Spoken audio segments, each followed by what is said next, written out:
For physical library, one has to visit a certain fixed place.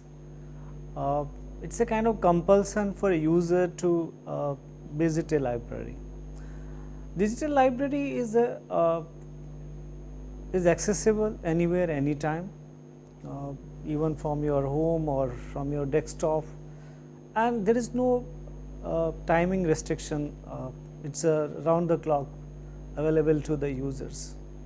It's not a combination of two, it is a conversion or transition from print to electronic. As per the change in the technological environment now, media has changed, mode of delivery has changed. So, it is important for libraries to change from traditional services to the electronic services. That is why digital library is most important nowadays.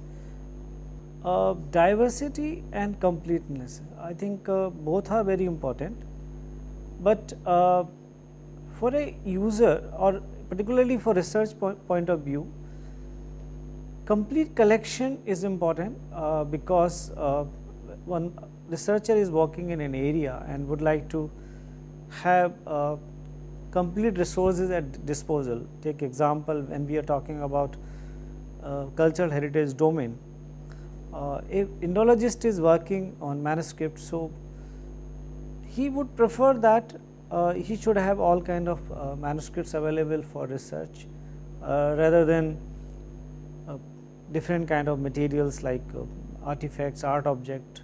Other materials are also important, but it is important that complete collection is available for research. But at the same time, diverse collections are also important. That is very important, not for India, but for the all developing country. Somehow, what National Digital Library has initiated, it is one of the form of open access. Like open access is different meaning and different approaches. One is that without any restriction, something with restrictions. We have different kind of open access models. But for country like India, where the masses are not in position to afford the expensive publications, the cost of publications are increasing and beyond the reach of the individual students or faculty.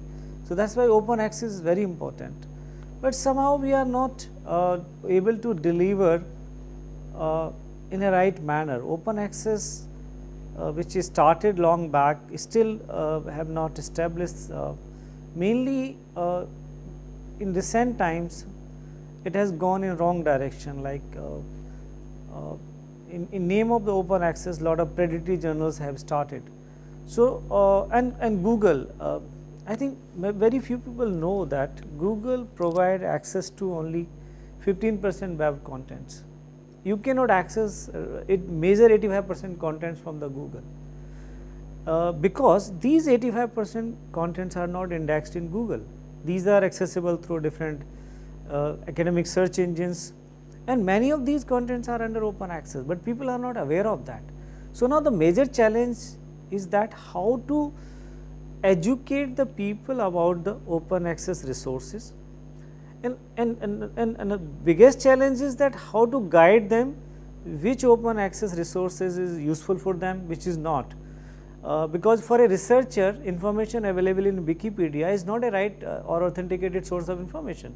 Anybody can write anything in Wikipedia. Similarly, now lot of open access journals, predatory journals, what they charge for the articles, they are willing to publish anything, they do not have any peer review system. So, open access is good, but it is very challenging also. So, we need to have project like National Digital Library, which is providing access to information, including open access information, in a more systematic manner by indexing it properly, harvesting the metadata, and it is giving a kind of authenticity to the data, authenticity to the contents. So, now user or researcher can trust that what they are accessing is based on certain verified sources. I would prefer something for everybody. See, I'm just coming for a meeting today. We have a discussion on community engagement. I want to give you an example like why it is important something for everybody. There is a big divide between urban and rural areas. I born in a blaze in Aligarh and studied till 8th class, and I never have opportunity to go to the library during my 8th class. Now after 45 years, I have again gone back to that place, and I found that still there is no library. So in 45 we are unable to provide the basic information or library facility to the students studying in that area. So they are still having the same problem. So I think it is important that we should reach out them. We should at least some information we should provide them, either in print or in electronic form. We are still not able to reach in print, but with these kind of project it is easy to reach, because for print information you need a lot of infrastructure and facility, but with internet or mobile in everybody's hand, it is easy to reach through project like National Digital Library. I have one suggestion to somebody right now when we were discussing that our government is planning to have this fiber connectivity with all panchayat. If we can reach with internet connectivity at panchayat level, why we can't think of having a community information center?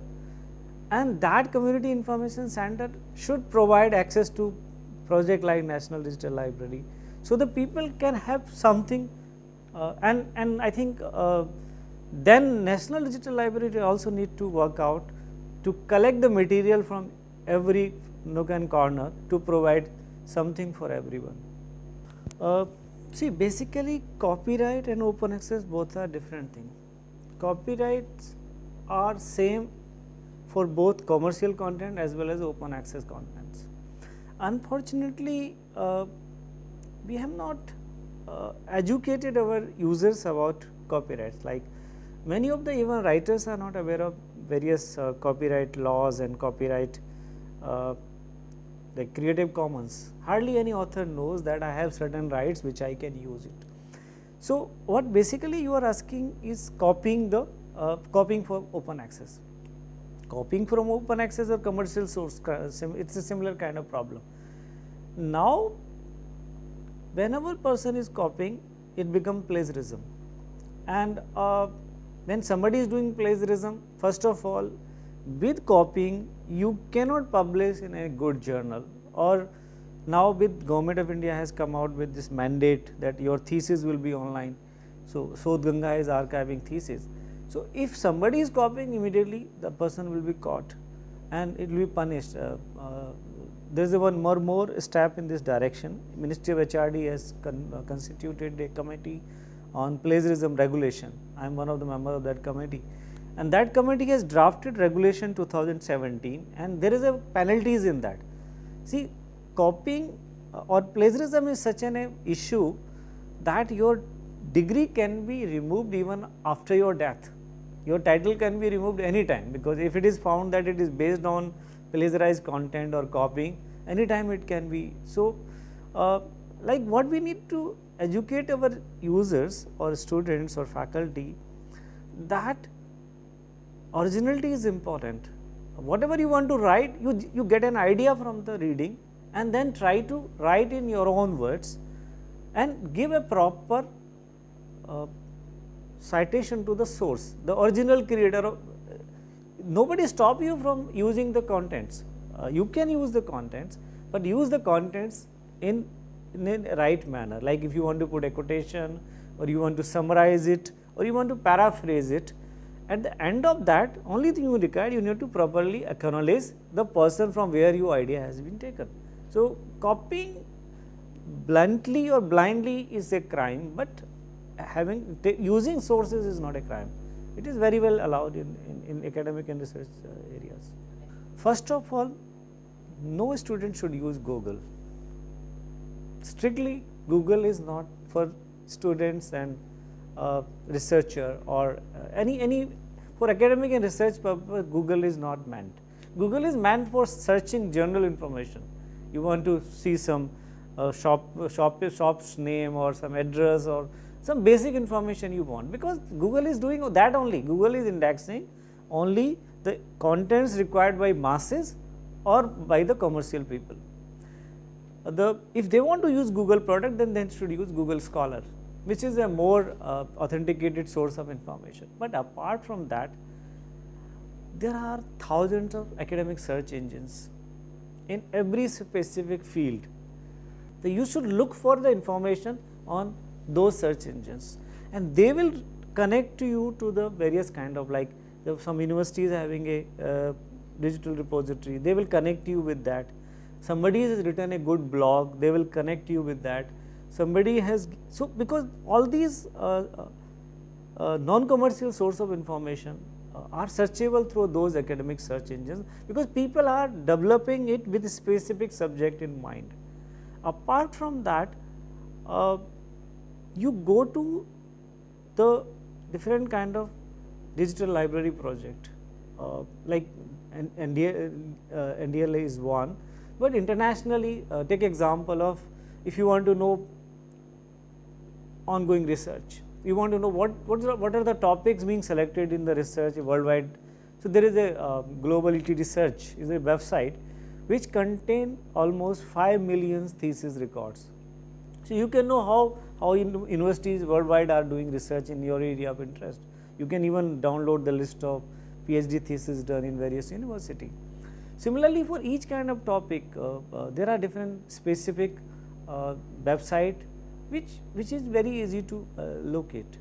So go for the specific academic website, academic search engines, rather than searching Google or Yahoo or all those kind of information. Let me first congratulate the team.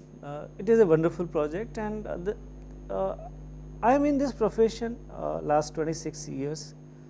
I have seen lot of investment and lot of initiative, but ultimately result is not so encouraging. Most of the time, like previous to this, we were having a Digital Library of India project, and millions of books were digitized, but the quality of metadata and the contents were not up to the mark. Still something is being used, but the project went to certain kind of dead end, and whatever efforts were done. So first thing, like now it has achieved a particular success, it should be strengthened to really have a National Digital Library of India. For that, what is required? Right now, it is just a metadata harvester.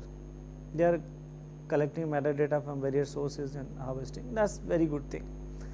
But what we need is that there are lot of digitized material in this country which is not available in any archival system.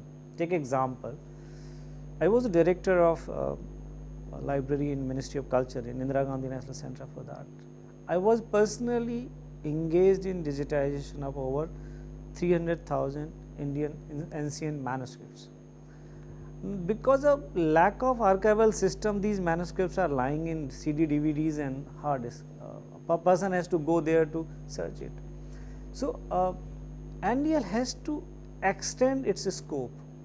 They have to go a little beyond to help such institution in developing a proper digital archiving system, because metadata can only be harvested when it is available online. So and another important thing is that there are number of organizations who are having collections, but they don't have resources to digitize it. So they have to look for certain kind of extension towards that to provide support to those organizations to digitize and create a digital library. There are number of organizations, they don't have connectivity to put it on internet. So they have to come forward to at least provide the necessary support and platform to come. Only then you can harvest the metadata and link it. And apart from that, there is a greater need to have research on digital library systems in India. There is hardly any library sciences school or any institute who is having any kind of research program on digital library. So this was something I was also talking to Professor Das, that we should have a this Center for Research on Digital Libraries, and there are a number of things we can have unique programs. Like give an example, I am the national coordinator of UNESCO's Memory of the World Program expert group in India. I keeps on visiting countries, and India is having a largest collection of manuscript, almost more than 6 million, more than the entire world. So recently I was in Iran. Even they were facing the similar problem of metadata standards for manuscripts. In India, at least we have metadata standards. We have developed something. So even at international level, by doing this kind of research, we can take lead in having some certain kind of standards for such valuable heritage material. So there are a lot of things to be done, and NDL project, because it has established certain kind of credibility, and with this credibility there is a lot of challenges. They should look into that, and I am sure people like me will be helping and supporting wholeheartedly this kind of project.